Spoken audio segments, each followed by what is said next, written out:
कारगिल शहीद दिवस पर इमरान प्रतापगढ़ी ने जो स्पीच दिया उसको सुनकर सभी की आंखें नम रह गई।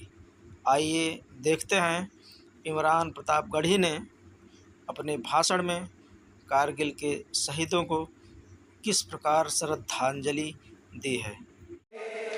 करगिल के शहीदों की जागीर नहीं देंगे, हम जान तो दे देंगे, कश्मीर नहीं देंगे, हम जान तो दे देंगे, कश्मीर नहीं देंगे, नहीं देंगे,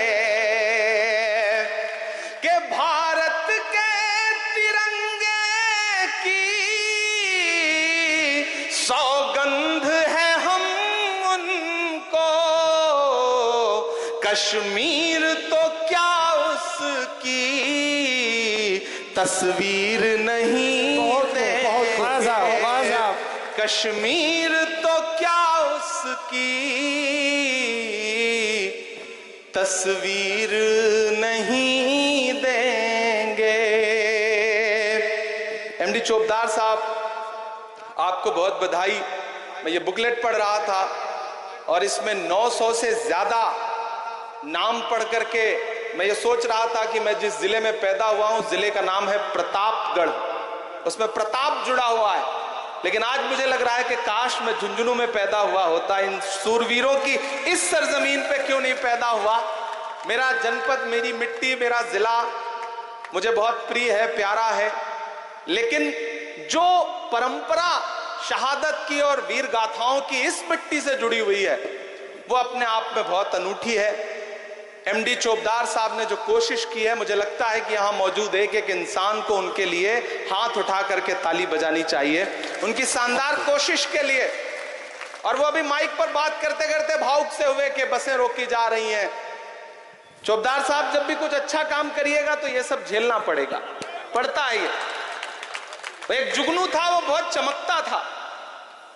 एक दिन एक सांप उसके पीछे पड़ गया, जुगनू भागता रहा, सांप पीछे पड़ा रहा। थक हार के जुगनू को लगा कि इससे बात करनी चाहिए, तो वो पलट के रुक गया और उसने सांप से कहा कि भाई मेरी तेरी कोई दुश्मनी? सांप ने कहा नहीं। बोला जो तुम्हारी फूड प्रोसेसिंग वाली चेन है, यानी कि जो खाद्य पदार्थ तुम खाते हो, क्या मुझे खाना चाहते हो? उसमें आता हूं मैं। तो सांप ने कहा नहीं। तो बोला भाई जब मुझसे कोई दुश्मनी नहीं है, मुझे खाना भी नहीं चाहते, तो फिर मेरे पीछे क्यों पड़े हो? तो सांप ने कहा तुम चमकते बहुत हो, इसलिए तकलीफ है। तो ये दुनिया का दस्तूर है। लेकिन मुनव्वर साहब ने कहा है कि नए कमरों में अब चीजें पुरानी कौन रखता है, परिंदों के लिए शहरों में पानी कौन रखता है, और वो तो हम हैं जो बचाई है विरासत वरना सलीके से बुजुर्गों की निशानी कौन रखता है। बहुत बढ़िया। मैं इस कोशिश के लिए आपको सलाम करता हूं, सल्यूट करता हूं। जब मैंने कायम खानी समाज के बारे में, बिरादरी के बारे में और उनकी कुर्बानियों के बारे में, उनकी बहादुरी के बारे में सुना, तो मैं पिछले 1.5 वर्ष से इनसे कह रहा हूं, 1.5 साल से इनसे कह रहा हूं कि एक कार्यक्रम दिल्ली में करते हैं जिसमें शेखावाटी के तमाम जो बड़े शहीदों के परिवार हैं उनको बुलाते हैं, वीरांगनाओं को बुलाते हैं, और दिल्ली की मीडिया को, दिल्ली के लुटियन के गलियारों को यह बताते हैं कि देखिए कौन हिंदू कौन मुसलमान, जब गोली उधर से दुश्मनों की तरफ से चलती है तो ये थोड़ी पहचानती है कि कैप्टन अयूब को लगेगी, कैप्टन टीपू सुल्तान को लगेगी, या मूलचंद को लगेगी, या अजीत सिंह जी को लगेगी। गोली तो बस ये पहचानती है कि वो भारत के किसी बेटे को लगेगी। इसे बांटा किसने? कौन लोग हैं जो ये बंटवारा कर रहे हैं, और ये बंटवारा रुकेगा कैसे? उसके लिए हम सबको कोशिशें करनी पड़ेंगी। नफरत के जो सौदागर हैं वो अपनी दुकानें सजाए बैठे हैं, लेकिन हमें यह मानना पड़ेगा कि कहीं ना कहीं थोड़ी सी चूक हमसे हुई है कि हम मोहब्बत की दुकानें सजा करके देर से निकले, हमें पहले निकलना चाहिए था।